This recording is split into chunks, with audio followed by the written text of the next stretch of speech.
Hi guys, here most of them get answer 52 for this problem, wrong order. Here 3 square is 9 plus 4 times, here 6 minus 2 in bracket.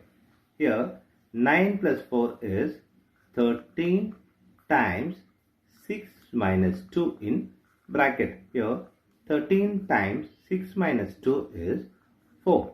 Here 13 times 4 is 52 is the wrong answer. Here, as per this order of operations PEMDAS, the 52 is the wrong answer. Here, we are going to introduce this PEMDAS rule from order of operation to solve this problem in correct order. This is a bracket higher priority. This is a exponent. M stands for multiplication, D stands for division, A stands for addition, S stands for subtraction. Here, multiplication, division both are equal priority. Also, this addition, subtraction both are equal priority. For this equal priority, we are going to introduce this left to right rule in the problem. Now, we are going to solve this problem in correct order by using this order of operations PEMDAS. Here, as per this order of operations PEMDAS, the bracket is higher priority. So we have to do this bracket before this operation here. 3 square plus 4 times a bracket is 6 minus 2 is 4. Next priority is exponent. So we have to do this exponent before this operation here.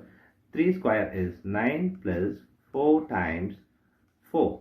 Here the next priority is multiplication and division. Here we have multiplication, so we have to do this multiplication before this addition. Here 9 plus, here 4 times 4 is 16. Here 9 plus 16 is 25 is the correct answer.